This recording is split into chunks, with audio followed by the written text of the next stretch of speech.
Hello dear student. आज wave motion का last video है। आज ये चैप्टर समाप्त कर देंगे, इसके न्यूमेरिकल भी कराएंगे और एक थ्योरी का टॉपिक भी बचा है वो भी कराएंगे। क्या है आज का? देखिए, पार्ट 5 तक हम पढ़ा चुके हैं, आज पार्ट 6 है। और विभिन्न गैसों में ध्वनि की चाल, यानी विभिन्न गैसों में ध्वनि की चाल क्या होती है। अभी आपने देखा था कि वायु में ध्वनि की चाल 332 मीटर पर सेकेंड आई थी। गैसों के अणुभार यदि चेंज हो, घनत्व चेंज हो, तो क्या ध्वनि की चाल निकल के आती है, उसका एक छोटा सा डेरिवेशन है। विभिन्न गैसों में ध्वनि की चाल यदि किन्हीं दो गैसों के लिए गामा समान हो। गामा समान का मतलब दो गैसें ऐसी हैं जो एक परमाणुक हैं या बहुपरमाणुक हैं। जैसे एक परमाणु गैसों के लिए गामा की वैल्यू 1.67 होती है, आप पढ़ चुके हैं, जैसे हीलियम है, आर्गन है, नियोन है, एक परमाणु गैसें हैं। दो परमाणु गैसें हाइड्रोजन, नाइट्रोजन, ऑक्सीजन, यानी कोई भी ऐसी गैसें हैं जो एक परमाणुक है या बहुपरमाणुक है, यानी कि जिनके लिए गामा समान है। अच्छा, गामा समान हो एवं समान ताप व दाब पर, ताप और दाब भी समान है, तो गैसों में ध्वनि की चाल में V1 व V2 हो, घनत्व D1 व D2 हो, तब देखो ध्वनि की चाल क्या होगी। तब B1 बराबर सूत्र होता है ना गामा P अपॉन D, तो D1 समीकरण 1 तथा B2 बराबर गामा P अपॉन D2, घनत्व चेंज हो गया, समीकरण 2 भाग दे दो। समीकरण 2 को समीकरण 1 से भाग करने पर, 2 को समीकरण 1 से भाग करने पर,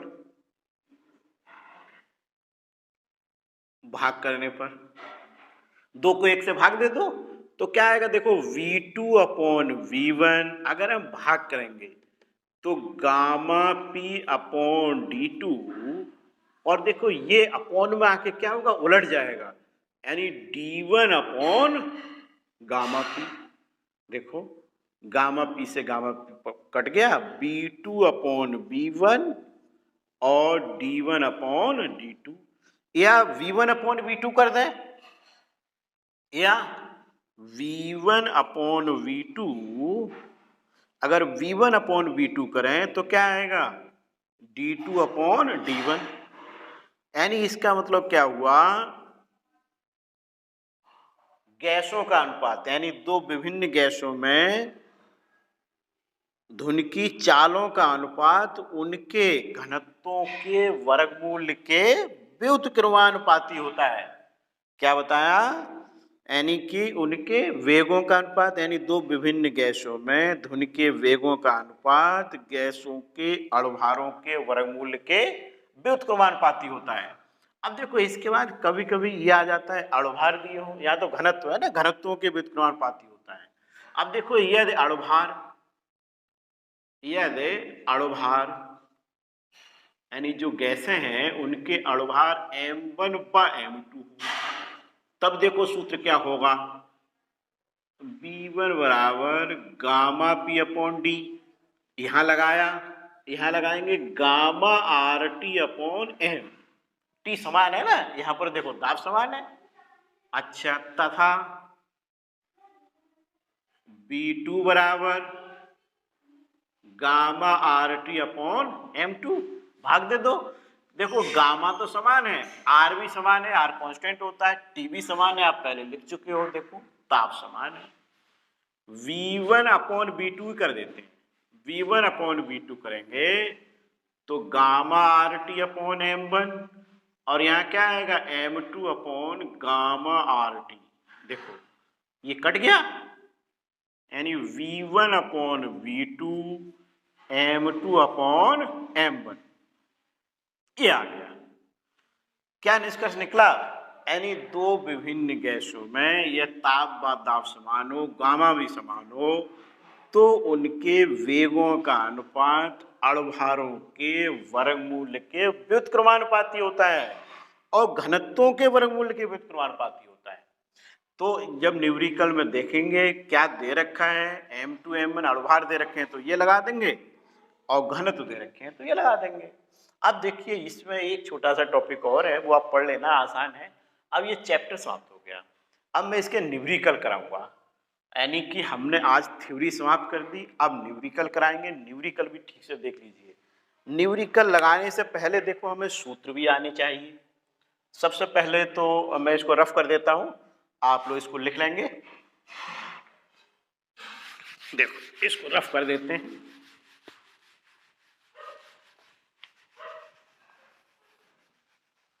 अब मैं न्यूमेरिकल लगाऊंगा।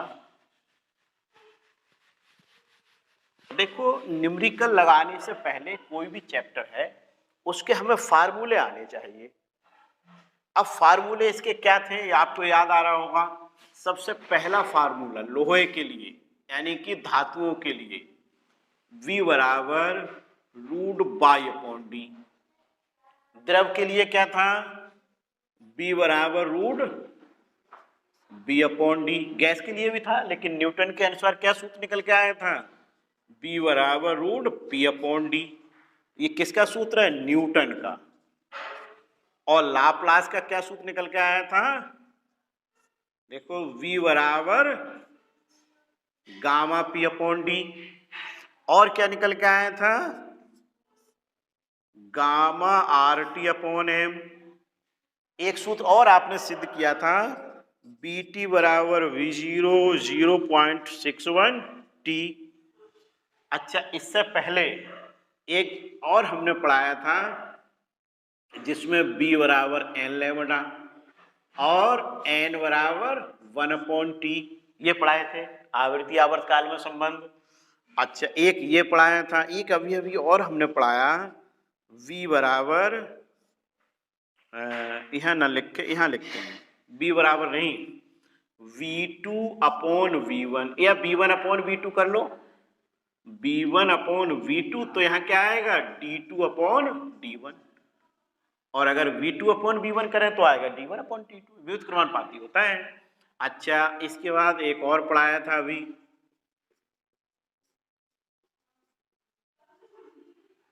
देखो नहीं ये तो एक ही हो गया, अड़भार लिखो यहाँ M2 और यहाँ क्या लिख दें M1। तो देख लेंगे न्यूमेरिकल में क्या दिया है, और भी एक आध सूत्र होगा वो आप बुक से देखेंगे, सब एक तरफ से तैयार करेंगे। अब मैं इसके न्यूमेरिकल लगवाता हूँ और मैं न्यूमेरिकल यहाँ पर लिख दूंगा, यहाँ आ जाएगा और उसके बाद आप इसको पढ़ेंगे और न्यूमेरिकल देखो। जो सिंपल सूत्रों पर आधारित हैं वो तो एक जैसे न्यूमेरिकल हैं, उनको आप लगा लेंगे। जैसे पहला न्यूमेरिकल मैं बोलता हूँ, क्या है, स्टील में अनुदैर्ध्य तरंगों की चाल 6 किलोमीटर प्रति सेकंड तथा उसका घनत्व 8 × 10⁻³ किलोग्राम प्रति घन मीटर है। स्टील के यंग प्रत्यास्थता गुणांक की गणना कीजिए। ये क्वेश्चन है।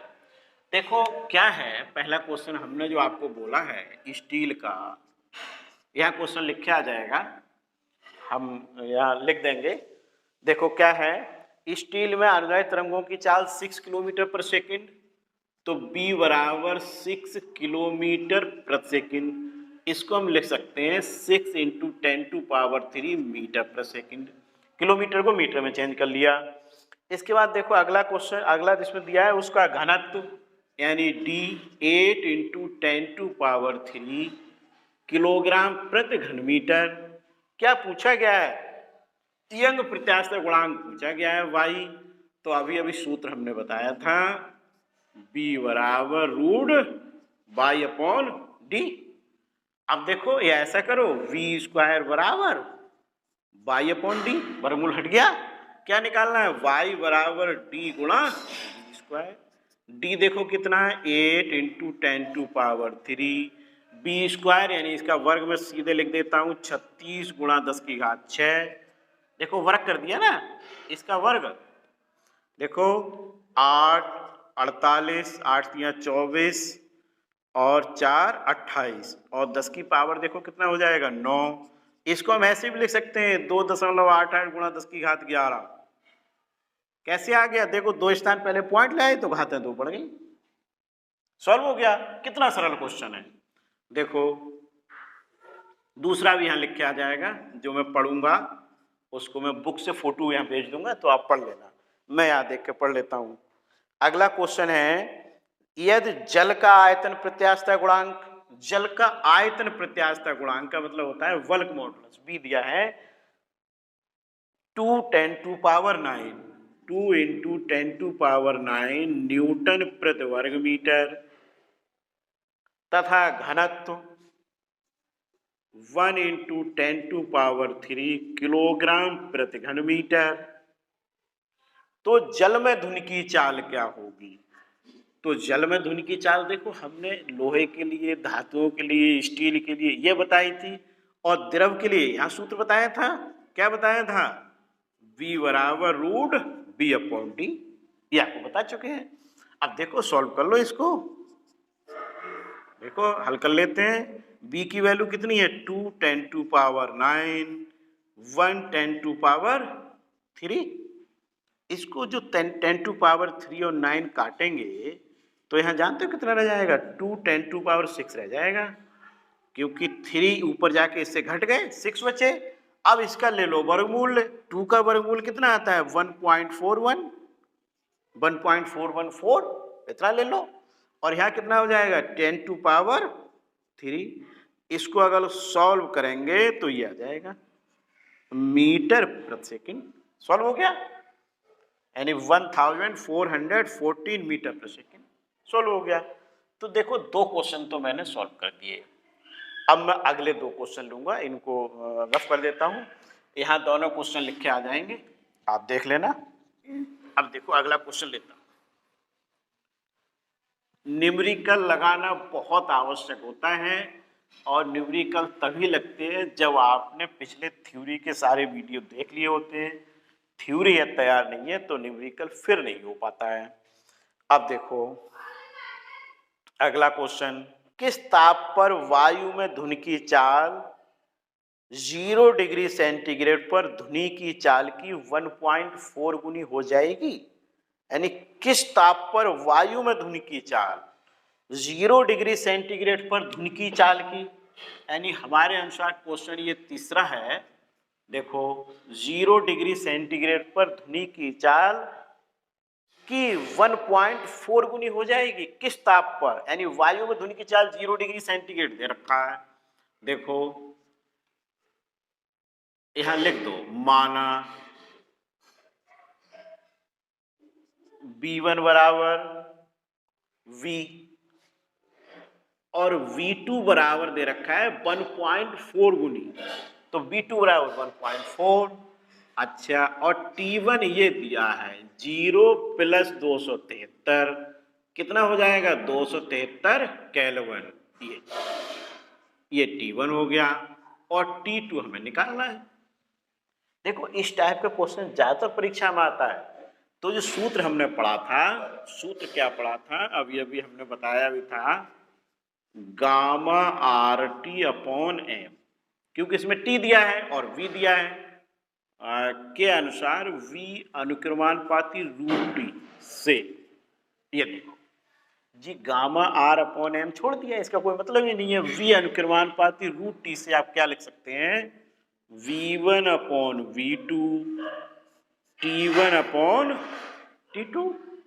देखो V1/V2, V1 कितना दे रखा है? V 1.4V, T1 273/T2, B से B कट गया, दोनों पक्षों का वर्ग करोगे तो ये 1.96 आएगा, यहाँ 273/T2।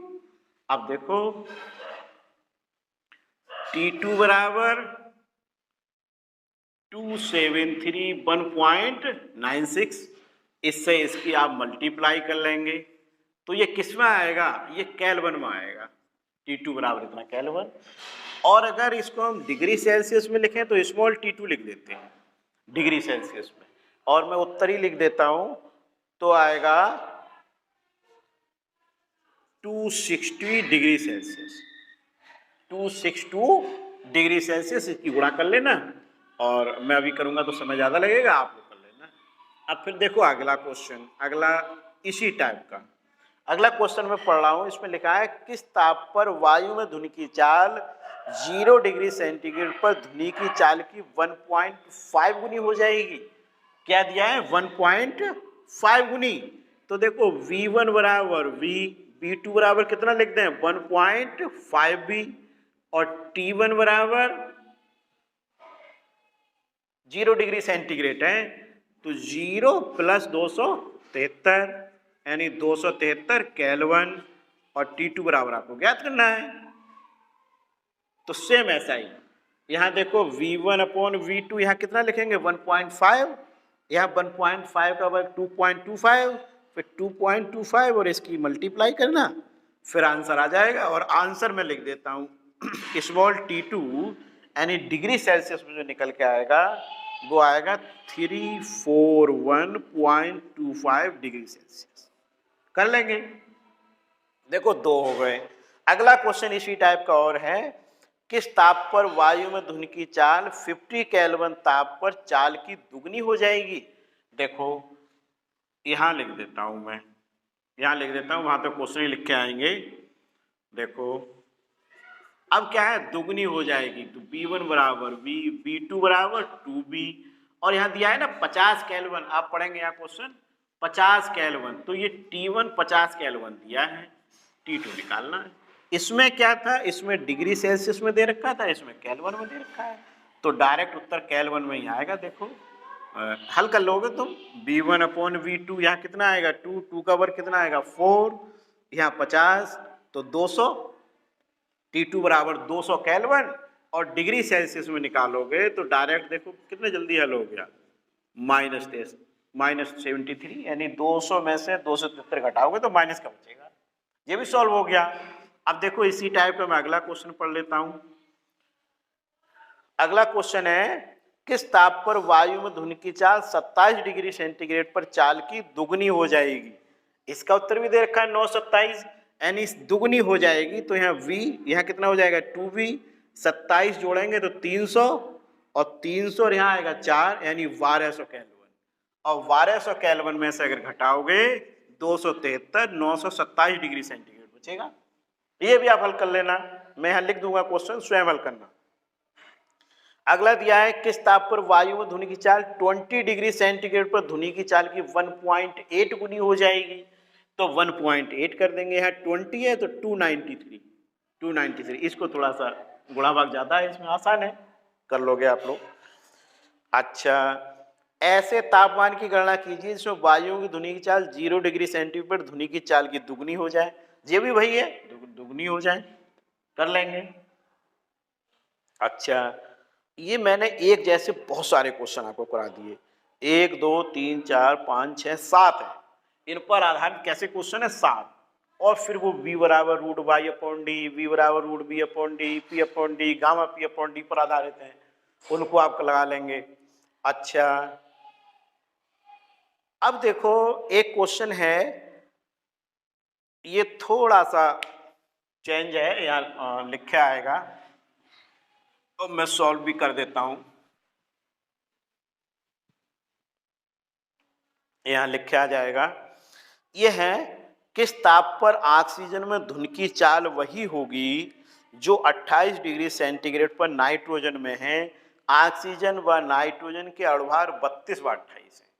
ये क्वेश्चन है, इसको आप लोग सॉल्व करना है। यहाँ क्वेश्चन लिखा होगा, मैंने यहाँ देख के पढ़ दिया। क्या पढ़ा? किस ताप पर ऑक्सीजन में ध्वनि की चाल वही होगी जो 28 डिग्री सेंटीग्रेड पर नाइट्रोजन में है। देखो मैं डायरेक्ट हल कर देता हूं, थोड़ा सा समय बच जाएगा और शॉर्ट में हो जाएगा। क्या है? ऑक्सीजन और नाइट्रोजन में ध्वनि की चाल बराबर है, VO बराबर VN, या N2O2 भी कर सकते हो। चाल वही होगी, क्या लिखें? Gamma RT upon MO। ये देखो गामा RTN अपॉन MN, सूत्र लगा दिए। अब दोनों पक्षों का वर्ग कर दो तो TO upon MO, TN upon MN। आगे देखिए, किसकी चाल पूछी है? किस ताप पर ऑक्सीजन में ध्वनि की चाल वही होगी। ऑक्सीजन में, ऑक्सीजन में चाल वही होगी जो कि 28 डिग्री सेंटीग्रेड नाइट्रोजन में है। अच्छा, ताप पूछा गया है किसका? ऑक्सीजन का। अच्छा, ऑक्सीजन का ताप ये वाला पूछा गया है, तो TO बराबर TN, देखो MO वहां पहुंच जाएगा, ऐसा लिख दो TN गुणा MO अपॉन MN। देखिए अब वैल्यू लगा दो, 28 प्लस 273, और ये दे रखे हैं अणुभार ऑक्सीजन और नाइट्रोजन के।